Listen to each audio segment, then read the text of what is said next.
हम सब जानते हैं कि एक घर सिर्फ ईंट और पत्थर का ढांचा नहीं होता। वो हमारी यादों से, हमारे एहसासों से बनता है। पर जरा सोचिए, क्या हो अगर वो एहसास किसी और के हों।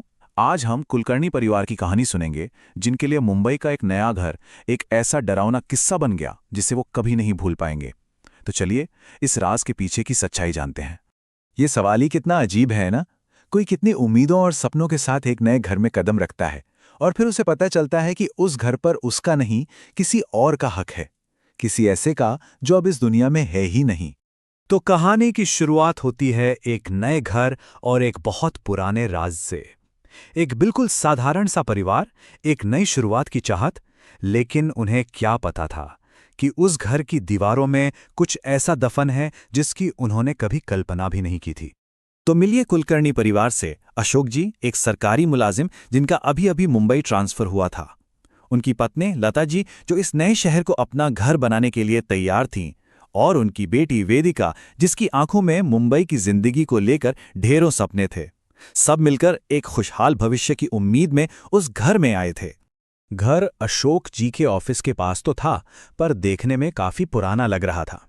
खैर, वेदिका जैसे ही अपने कमरे में गई, उसकी नज़र दीवारों पर पड़े खून जैसे लाल धब्बों पर गई।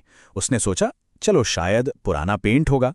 पर जब बिना हवा के झोंके के कमरे के पर्दे अपने आप हिलने लगे, तब उसे लगा कि यहाँ कुछ तो गड़बड़ है। और बहुत जल्द ये जो एक अजीब सा एहसास था ना, वो खौफ में बदलने वाला था। घर में अजीबोगरीब घटनाओं का एक ऐसा सिलसिला शुरू हुआ जिसने उस परिवार की रातों की नींद ही उड़ा दी। एक रात करीब 1 बजे का वक्त होगा। वेदिका गहरी नींद में थी कि अचानक एक भयानक आवाज से उसकी आंख खुल गई। आवाज ऐसी थी जैसे कोई अपने लंबे नाखूनों से उसके बिस्तर के नीचे की लकड़ी को जोर जोर से खुरच रहा हो। डर के मारे उसकी सांसें अटक गईं। उसने हिम्मत जुटाई, बिस्तर के नीचे झांक कर देखा, पर वहां कोई नहीं था, बिल्कुल खाली। उसने जैसे ही राहत की सांस ली कि वही खुरचने की आवाजें अब ठीक उसके ऊपर छत से आने लगी। ऐसा लगा जैसे कोई छत पर बहुत तेजी से चल रहा हो। उसे लगा शायद घर में कोई चोर घुस आया है। वो दबे पांव कमरे से बाहर निकली। देखा तो किचन की लाइट जल रही थी। वो धीरे धीरे उस तरफ बढ़ी ही थी कि लाइट अचानक बंद हो गई। उसने अपने फोन की टॉर्च जलाई और सामने उसकी मां खड़ी थी। लेकिन इससे पहले कि वो कुछ बोल पाती, उसने पलक झपकाई और टॉर्च की रोशनी में देखा, वहां कोई नहीं था, बस अंधेरा था। उसकी चीख ने पूरे घर को दहला दिया। और ये तो बस शुरुआत थी। इसके बाद तो ये सिलसिला और तेज हो गया। कभी आधी रात को दरवाजे की घंटी जोर जोर से बजने लगती, पर बाहर कोई नहीं होता था। कभी दरवाजे पर कोई जोर जोर से दस्तक देता और फिर दरवाजा अपने आप धड़ाम से खुल जाता। हद तो तब हो गई जब एक सुबह अशोक जी की रात भर की मेहनत से तैयार की गई ऑफिस की जरूरी फाइलें फटी हुई और पूरे कमरे में बिखरी मिली।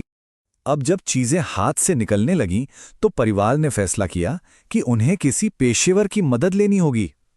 और यहीं से कहानी में एंट्री होती है एक पैरानॉर्मल एक्सपर्ट की। तो ये पैरानॉर्मल एक्सपर्ट होते कौन हैं? देखिए, ये कोई तांत्रिक या बाबा नहीं होते। ये वो लोग हैं जो विज्ञान और टेक्नोलॉजी का इस्तेमाल करते हैं।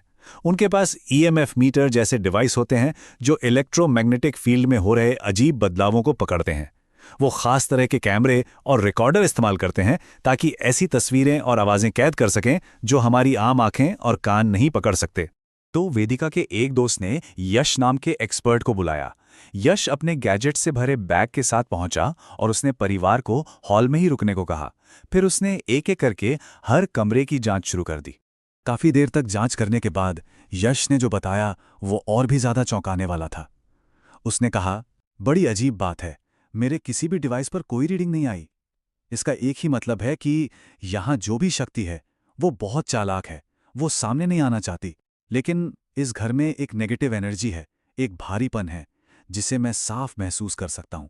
अब यश ने उस घर के अतीत के बारे में छानबीन करने का फैसला किया, और जो कहानी निकलकर सामने आई, उसने इस पूरे खौफ को एक गहरे दुख और दर्द में बदल दिया।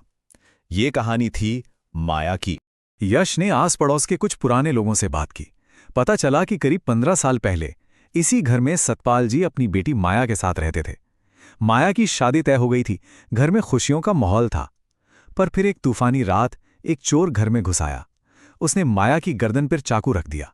सतपाल जी अपनी बेटी को बचाने के लिए उससे भिड़ गए और उस हाथापाई में चोर ने उन्हें चाकू मार दिया। उनकी वहीं मौत हो गई। अपने पिता की मौत का सदमा माया बर्दाश्त नहीं कर पाई। कहते हैं उस हादसे के बाद उसने कभी वो घर छोड़ा ही नहीं और उसी गम में उसकी भी जान चली गई। अब जाकर सारी कड़ियां जुड़ रही थीं। घर में जो कुछ भी हो रहा था उसके पीछे का राज अब खुल चुका था। सवाल ये था कि अब इस घर का असली हकदार कौन था। यश ने कुलकर्णी परिवार को समझाया, देखिए ये आत्मा बुरी नहीं है, ये माया है। अगर उसे आपको कोई बड़ा नुकसान पहुंचाना होता तो वो कब का पहुंचा चुकी होती। वो तो बस आपको डराकर यहां से भगाना चाहती है, क्योंकि उसकी यादों में उसकी आत्मा के लिए ये आज भी उसी का घर है। तो यहां टकराव असल में दो जरूरतों का था, है ना?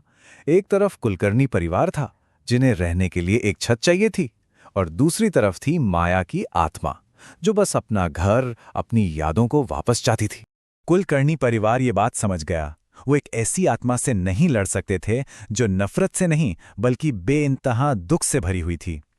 ये घर की लड़ाई थी ही नहीं, ये किसी की पीड़ा को समझने की बात थी, और उन्होंने बहुत बड़ा दिल दिखाते हुए उस घर को उसकी असली मालिक के लिए छोड़ने का फैसला कर लिया। कहा जाता है कि ये कहानी मुंबई में हुई एक सच्ची घटना पर आधारित है, और वो घर आज भी वहां वीरान खड़ा है। तो सवाल यह है कि क्या उस घर को आखिरकार उसकी असली मालिक मिल गई? इसका जवाब शायद उन बंद दरवाजों के पीछे हमेशा के लिए एक राज ही बनकर रहेगा।